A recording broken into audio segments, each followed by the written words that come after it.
আকাশবাণী শিলচর আঞ্চলিক সংবাদ পড়ছি মৌসুমী ধর।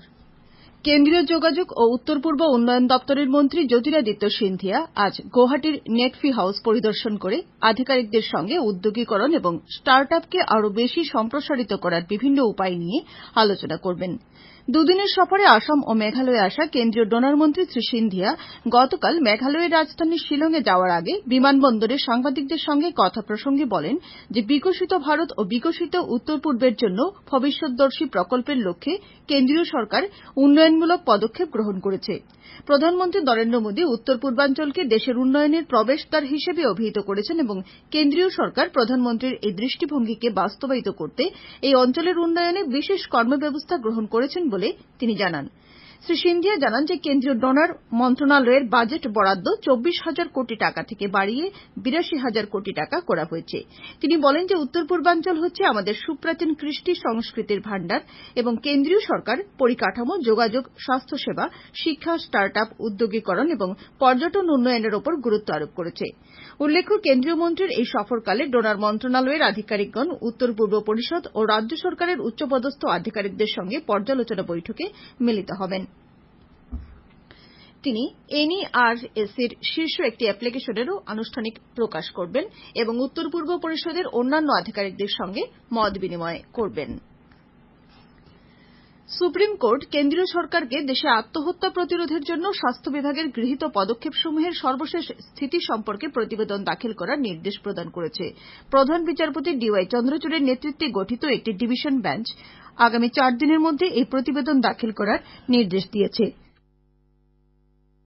সুপ্রিম কোর্ট শিশু আত্মহত্যার ঘটনা অত্যন্ত গুরুতর বিষয় বলে প্রতিক্রিয়া ব্যক্ত করে কেন্দ্রীয় স্বাস্থ্য সঞ্চালকালয়কে এই ধরনের ঘটনা প্রতিরোধের জন্য বিহিত ব্যবস্থা গ্রহণ করার আহ্বান জানিয়েছে।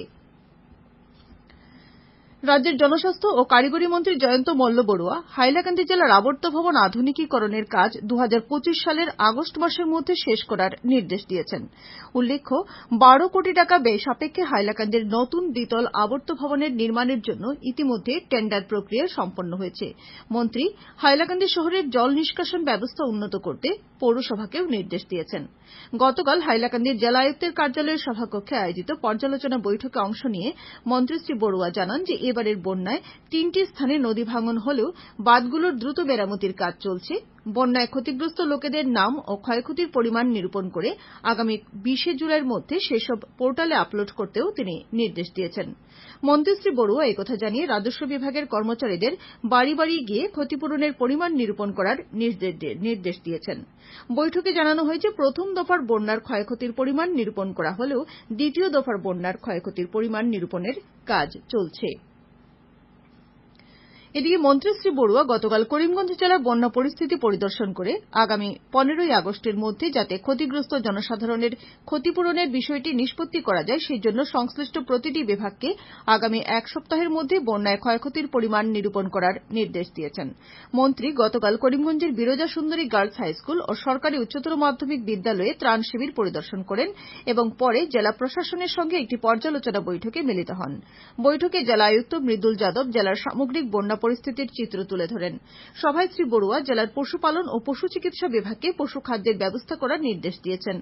জনস্বাস্থ্য কারিগরি বিভাগকে বন্যায় ক্ষতিগ্রস্ত জল সরবরাহ প্রকল্পগুলোর খতিয়ান প্রস্তুত করে সংশ্লিষ্ট বিভাগের ঊর্ধ্বতন কর্তৃপক্ষের কাছে পাঠাতে বলা হয়েছে এবং এই জল সরবরাহ প্রকল্পগুলোকে শীঘ্র কর্মক্ষম করে তোলার জন্য তিনি সংশ্লিষ্ট কর্তৃপক্ষকে নির্দেশ দিয়েছেন। এছাড়া কৃষি বিভাগকে কৃষি জমিতে ফসলের ক্ষয়ক্ষতির মূল্যায়ন করতেও মন্ত্রী নির্দেশ দিয়েছেন।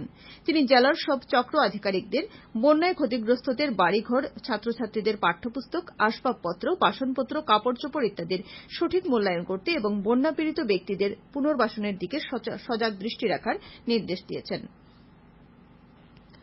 কাছাড়ের জেলা আয়ুক্তের কার্যালয়ে রাজস্ব সেরেস্তাদার পদে নিযুক্তির জন্য ইচ্ছুক প্রার্থীদের কাছ থেকে স্ট্যান্ডার্ড ফর্মে আবেদন আহ্বান করা হয়েছে। প্রার্থীকে আসামের যেকোনো জেলার স্থায়ী বাসিন্দা হতে হবে এবং জেলার প্রশাসনিক প্রতিষ্ঠানে ওই কাজে 15 বছর কাজের অভিজ্ঞতা থাকতে হবে। আগামী 15 দিনের মধ্যে ইচ্ছুক প্রার্থীদের আবেদন করতে হবে। বিশদ বিবরণ জেলা আয়ুক্তের কার্যালয়ে পাওয়া যাবে। করিমগঞ্জ জেলায় এইচআইভি/এইডস সম্পর্কে জনসচেতনতা গড়ে তুলতে আসাম রাজ্য এইডস কন্ট্রোল সোসাইটির অন্তর্গত দিশা ক্লাস্টারের পক্ষ থেকে জেলার বিভিন্ন নেশামুক্তি কেন্দ্রগুলোতে সচেতনতা ও স্ক্রিনিং শিবির অনুষ্ঠিত হচ্ছে। শিবিরগুলোতে জনসাধারণকে এইচআইভি সম্পর্কে সচেতন করার পাশাপাশি এই রোগের বিস্তার প্রতিরোধে অগ্রিম রোগ নির্ণয় ও চিকিৎসা প্রদানের ব্যবস্থা করা হচ্ছে।